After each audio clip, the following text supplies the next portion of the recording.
Hi folks, I'm Ashraf Ingora. I'm a language and soft skill trainer, life business and parenting coach.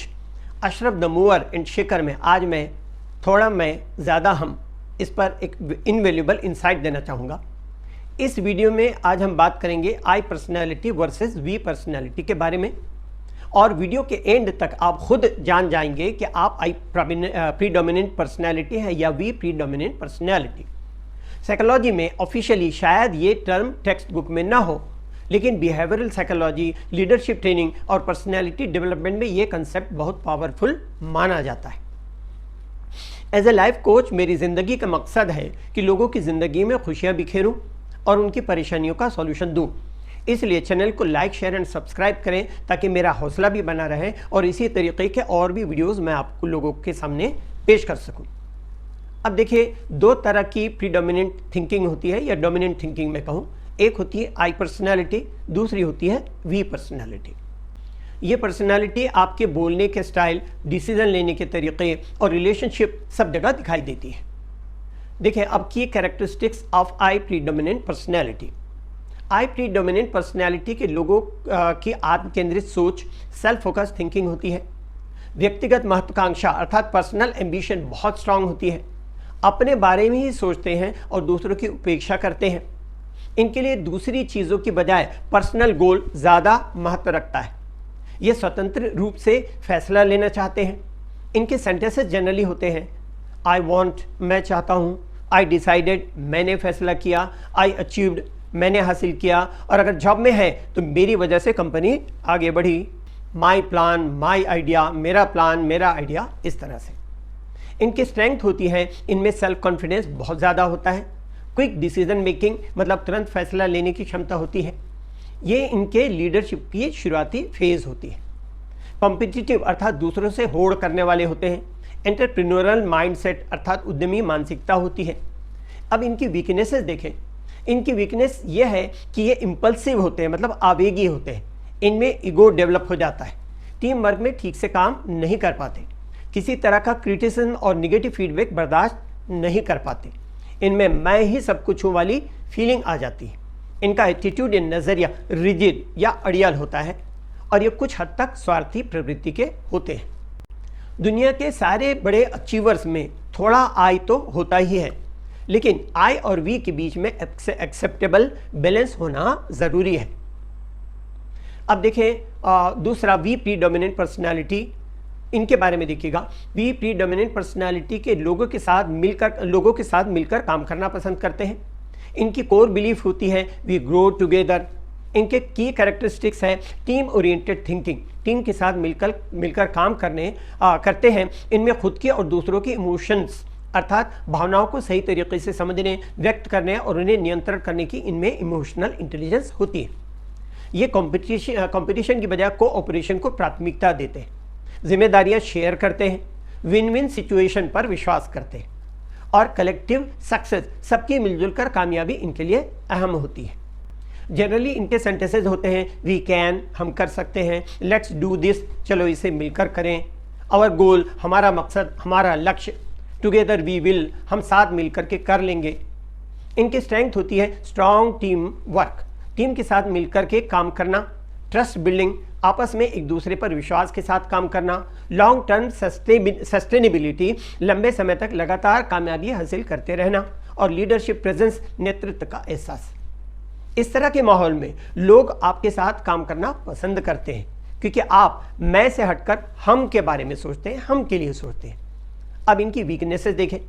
पहला, decision making slow हो जाती है।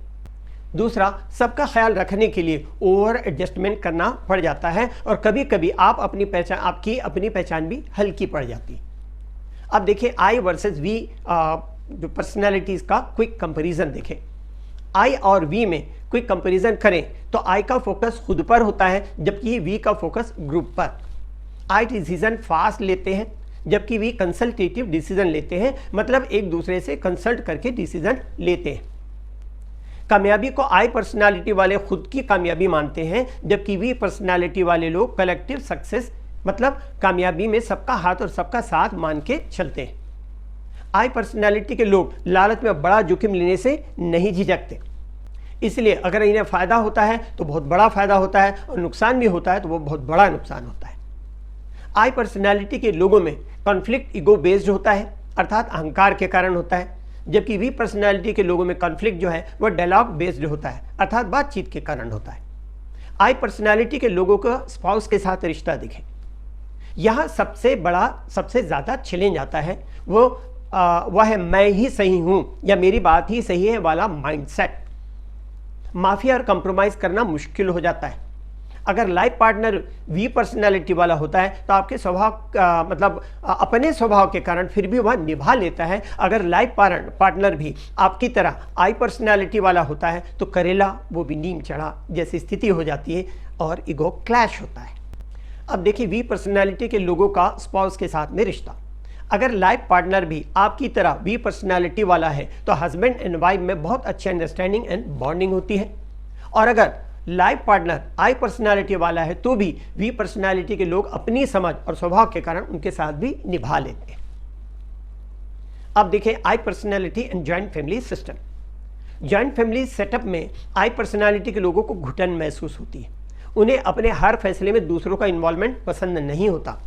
सही बात के लिए भी दखलंदाजी बर्दाश्त नहीं करते, बातें शेयर करना कम कर देते हैं।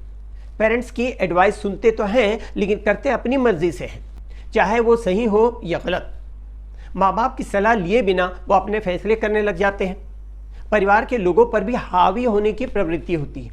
ऐसी सोच भी आ जाती है कि बेटे के बजाय पेरेंट्स बेटियों को ज़्यादा महत्व देते हैं।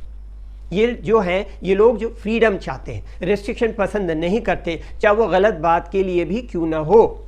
इसलिए ऐसे लोग जॉइंट फैमिली सिस्टम में, और बहुत से ऐसे भी लोग होते हैं जो माँ बाप के साथ भी रहना पसंद नहीं करते बल्कि न्यूक्लियर फैमिली में रहना पसंद करते हैं। अब देखिएगा वी पर्सनैलिटी और joint family system. India, Bangladesh, Pakistan, Japan, China और इसी तरह के कुछ देशों के कल्चर में ट्रेडिशनल वी माइंडसेट स्ट्रांग होता है, जैसे पेरेंट्स और ग्रैंड पेरेंट्स के साथ में रहना, कजिन के साथ में बॉन्डिंग, पारिवारिक कार्यक्रमों में एक्टिवली पार्टिसिपेट करना वगैरह वगैरह। वी पर्सनैलिटी के लोग परिवार को अपनी जिम्मेदारी नहीं बल्कि सेंस ऑफ बॉन्डिंग मतलब लगाव या अपना होने का एहसास मानते हैं। उनकी फीलिंग होती है हम साथ साथ हैं। वी पर्सनैलिटी के लोग माँ बाप की इज्जत सिर्फ अपना फ़र्ज समझकर ही नहीं करते बल्कि अपना ग्रेटिट्यूड, अपनी कृतज्ञता के जज्बे से भी करते हैं। उनका माइंडसेट होता है आज मैं जो हूँ उनमें मेरे माँ बाप का बहुत बड़ा कंट्रीब्यूशन है। ये सोच इंसान की इमोशनल मैच्योरिटी को व्यक्त करती है। वी पर्सनैलिटी के लोग अपने कैरियर, मैरिज और बिजनेस के फैसलों में अपने पेरेंट्स को इन्वॉल्व करते हैं। वो सोचते हैं कि माँ बाप का तजुर्बा और उनका गाइडेंस ज़रूरी है, इसलिए सोच समझकर सब मिलकर के फैसला करें। अब सवाल ये उठता है कि विच वन इज़ बेटर, इनमें से बेटर कौन है। कुछ खूबियाँ आई पर्सनैलिटी में होती है तो बहुत सारी खूबियाँ वी पर्सनैलिटी में होती हैं। सक्सेसफुल होने के लिए दोनों के बीच में प्रॉपर बैलेंस होना ज़रूरी है।